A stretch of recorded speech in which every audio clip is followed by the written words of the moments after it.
Welcome the Pakistani father इंसान reaction में अमीर का तो आप सब खैरियत से होंगे, जाओगे, खुश होंगे, आबाद होंगे। चैनल को सब्सक्राइब लाजमी कर ले ताकि आने वाली वीडियो आप तक पहुंचती रहे और आप एंजॉय करते रहे। चैनल को सब्सक्राइब लाजमी करना है। हाँ यार, इसके बगैर गुजारा नहीं है क्योंकि भाई इसी पे अब सारी वीडियोस हमारी आएंगी। तो भाई साहब, इंडिया ने बैन ठोक दिया है तुर्की में भेजने वाले अपने चावलों पर और पूरा तुर्की तेल मिला गया ना यार। अबे वो तो चावल ही खाता है, वो तो चावल पे टिका हुआ है और भारत ने उसी पे बैन ठोक दिया। ये क्या हो मतलब भारत हमें पानी से मार रहा है वो तो और तुर्की को खाने से मार रहा है। ये देख यार, फिर तुर्की साथ नहीं देगा पाकिस्तान को। वही तो बार ये बात याद है। वही तो अभी तो पहले भारत के भाई साहब, वो जो भारत से बदला ले रहे उसे तो बच जाए।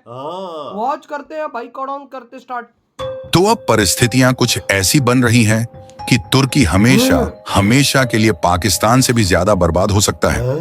दरअसल तुर्की ने भारत से पंगा तो जरूर ले लिया, लेकिन वह इसका अंदाजा लगाना भूल गए कि तुर्की में जो बिरयानी बनती है उसमें इस्तेमाल होने वाले चावल और मसाले तक को भारत ही उन्हें भेजता है। लेकिन खबर निकल कर आ रही है कि इंडियन ट्रेडर अब फुल एक्शन मोड में आ चुके हैं और तुर्की से न ही कोई सामान खरीदने के लिए तैयार है और न ही तुर्की को कोई सामान बेचना चाहते हैं। इसलिए खबर निकल कर आ रही है कि अब खासकर तुर्की अपने पसंदीदा भोजन बिरयानी तक के लिए तरस सकता है, क्योंकि मसाले और बासमती चावल का एक बड़े लेवल पर एक्सपोर्ट तुर्की को किया जाता है। लेकिन बढ़ते विवाद के बीच जिस तरीके से भारत का व्यापार उनके साथ कम हो रहा है, ऐसे में तुर्की तक भारत का चावल नहीं पहुंच पाएगा, बल्कि यही चावल तुर्की के बजाय अब कुछ यूरोपीय देशों में भेजा जाएगा, क्योंकि यूरोप के कुछ देशों में राइस एक्सपोर्ट बढ़ाने के लिए भारत ने रास्ता साफ कर दिया है। आइए इस पूरी डेवलपमेंट को इस वीडियो में समझने के साथ साथ इस बात को भी समझने की कोशिश करते हैं कि आखिरकार भारत और तुर्की का तनाव किस लेवल पर पहुंच गया है। लेकिन आगे बढ़ने से पहले तुर्की को एक के बाद एक झटके भारत की तरफ से दिए जा रहे हैं।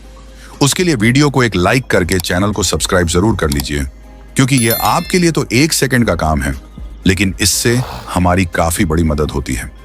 दरअसल अब भारत की तरफ से तुर्की के खिलाफ कार्यवाही करने के बाद तुर्की के साथ कुछ ऐसा हो रहा है कि यह इस तरीके से फंसते जा रहे हैं कि शायद अगर तुर्की को पहले से पता होता तो वह भारत से पंगा लेने की हिमाकत कभी ना करता, फिर चाहे पाकिस्तान के साथ उसकी दोस्ती रहती या फिर टूट ही क्यों ना जाती।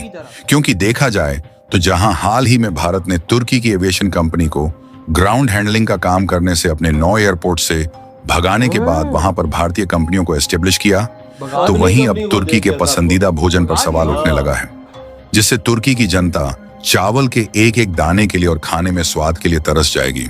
ऐसा इसलिए क्योंकि तुर्की में बिरयानी बनाने के लिए या फिर अलग अलग तरीके के भोजन बनाने के लिए जिस चावल का उपयोग होता है, वह चावल कहीं और से नहीं बल्कि भारत से ही एक्सपोर्ट किया जाता है। और खासकर भारत के बासमती चावल और भारतीय मसाले पर तुर्की की डिपेंडेंसी इस तरीके से हो चुकी है कि वह चाहकर भी भारत से अपनी निर्भरता नहीं हटा सकते। ऐसा इसलिए क्योंकि राइस यानी कि चावल के साथ भारत का रिश्ता बहुत पुराना है और भारत जिस किस्म के बासमती चावल दुनिया भर के देशों में और तुर्की को भेजता है, उस तरीके के शानदार किस्म वाला चावल दुनिया का कोई भी देश प्रोड्यूस ही नहीं कर पाता।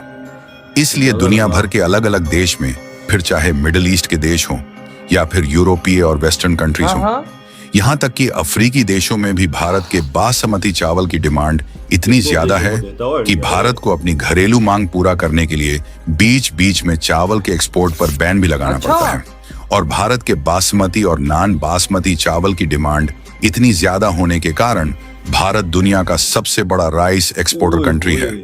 और इसी की लपेट में तुर्की भी आता है, जहां भारतीय चावल पर इनका दीवानापन किस तरीके से है, इसका अंदाजा आप इसी बात से लगा सकते हैं कि साल 2022 में भारत ने तुर्की को 90,000 टन चावल का एक्सपोर्ट किया, जिसकी कुल कीमत करीब $43 मिलियन थी। लेकिन भारत की बासमती चावल से ज्यादा नॉन बासमती चावल की डिमांड इतनी ज्यादा बढ़ गई कि जुलाई 2023 में नॉन बासमती के एक्सपोर्ट पर एक बड़े लेवल पर रोक लगाना पड़ा और केवल लिमिटेड शर्तों के अनुसार ही इसका एक्सपोर्ट चालू रखा, ताकि इसकी कीमतें भारत के लोगों को ज्यादा महंगी न पड़े। अब नतीजा यह हुआ कि भारत की तरफ से सप्लाई तो धीमी कर दी गई, लेकिन चावल की डिमांड घटने की बजाय और भी ज्यादा बढ़ती जा रही थी, क्योंकि दुनिया भर के देश भारतीय चावल का स्वाद एक बार छक चुके थे। और इन्हीं देशों में तुर्की भी था, जिसने भारत के द्वारा कई लिमिटेशन के बावजूद भी साल 2023 से 24 के बीच करीब 88,000 टन राइस इंपोर्ट किया। लेकिन सोचने वाली बात यह है कि तुर्की के लोग भारतीय चावल के इतने ज्यादा दीवाने हो गए थे कि उन्होंने केवल 88,000 टन चावल के लिए ही करीब $65 मिलियन की कीमत भारत को चुकाया। हाल में कुछ महीने पहले भारत ने टूटे चावल के एक्सपोर्ट पर लगे प्रतिबंध को फिर से हटा दिया, जिससे इस बार के फाइनेंशियल ईयर में भी तुर्की अब तक करीब $46 मिलियन के चावल को भारत से खरीद चुका।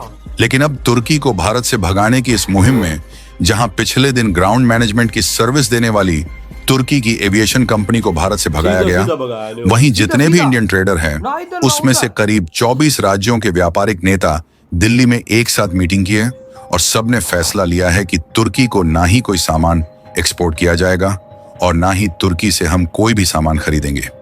यानी कि जाहिर सी बात है कि जब तुर्की को भारत के द्वारा कोई भी सामान एक्सपोर्ट नहीं किया जाएगा तो उसी में चावल भी होगा, जिसे एक बड़ी मात्रा में तुर्की भारत से खरीदता है। इसीलिए अब यह खबर आना शुरू हो गई है कि अब तुर्की बिरयानी भी नहीं बना पाएगा और ना ही उस बिरयानी में तड़का लगा पाएगा, क्योंकि ही तुर्की के लोगों का पसंदीदा भोजन बिरयानी है। लेकिन उस बिरयानी को बनाने में जो चावल इस्तेमाल होता है उसे भारत ही एक्सपोर्ट करता है। यहाँ तक कि भारत तुर्की को मसाले भी भेजता है जिसका इस्तेमाल बिरयानी बनाने में किया जाता है। लेकिन अब आप लोगों के मन में सवाल आ रहा होगा कि भारत तुर्की को चावल और मसाले का एक्सपोर्ट नहीं करेगा तो इससे भारत को भी एक बड़े लेवल पर नुकसान होगा। तो इसके लिए आपको बता दें कि तुर्की को भारत के द्वारा चावल और मसाले का एक्सपोर्ट नहीं भी किया जाएगा तो इससे भारत के एक्सपोर्टर पर थोड़ा सा भी असर नहीं पड़ेगा, क्योंकि इसका उपाय भारत में पहले ही निकाल लिया है। क्योंकि पहली बात तो ये है कि इंडोनेशिया काफी समय से भारत से बड़े लेवल पर चावल की डिमांड कर रहा था, लेकिन हाल ही में भारत ने इंडोनेशिया को 1 मिलियन टन राइस एक्सपोर्ट करने का अप्रूवल दे दिया है। यानी कि धीरे धीरे करके जो चावल का एक्सपोर्ट तुर्की में कम होगा उसको इंडोनेशिया में बढ़ाया जाएगा। और इंडोनेशिया की मार्केट में तो हम नॉन बासमती चावल को एक्सपोर्ट कर देंगे, लेकिन जब बात बासमती चावल की जाए तो इसकी डिमांड ऑलरेडी ग्लोबल लेवल पर कई देशों में देखने को मिल रही है, जो कि इंडियन एक्सपोर्टर के लिए नए दरवाजे को खोल चुकी है, जिससे तुर्की की जरूरत ही नहीं है।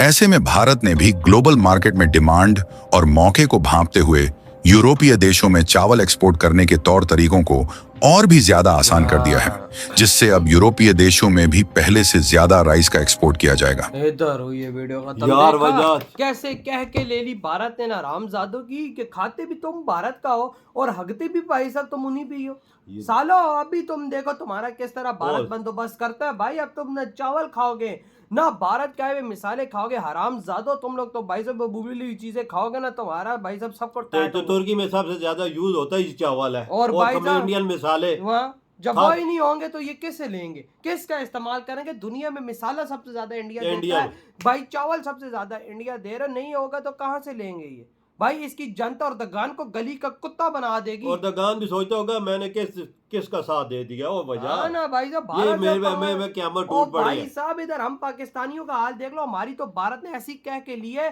कि हमारी इतनी सूजी हुई है कि हम किसी को दिखाने के इस टाइम काबिल नहीं है। पानी भी भाई साहब हमारा बेड़ा गर्क भारत ने कर दिया है। पानी हमारा बंद है, हमारा सब कुछ बंद है, दवाइयां बंद है, दुनिया की हर चीज बंद कर दी। और भाई साहब तुम लोगों ने हमारा साथ दे दिया, भारत देखो तुम्हारे साथ क्या कर, चावल बंद कर दिए, देखो मिसाला बंद कर दिया, दोनों चीजें बंद। अब तुम ना बिरयानी खाओगे ना भाई साहब मिसालेदार चीजें खाओगे। जब उबली हुई चीजें खाएगा ना तो अर्दगान तुझे गली का कुत्ता बना के तुर्की वाले ठोकेंगे। ये क्या बनेगा तुर्की जब शॉर्टेज होगी हर चीज महंगी हो जाएगी और भारत इनको इतना सब कुछ देता, लेकिन ये आरामजादे है ना यार। वजह ये मुसलमान है ना, मुसलमान पीछे वार तो कर दिया, फिर मोदी जी ने भी वार कर दिया, सीधा उन्होंने अपना सीधा रास्ता कर दिया। वजह जो चावल भेजने थे तुर्की वो इंडोनेशिया यार आप दुकान खोल के बैठे हुए हो, एक बंदा आपसे आता है, आप उसको नहीं देते तो अगले पीछे लाइन लगी हुई है, बिल्कुल वो आपसे लेगा। बिल्कुल बात तो सीधी है ना भाई। जब अब तक आपके पास माल पड़ा हुआ है, दुनिया आपके पीछे तुर्की वाला चावल इंडोनेशिया चला गया,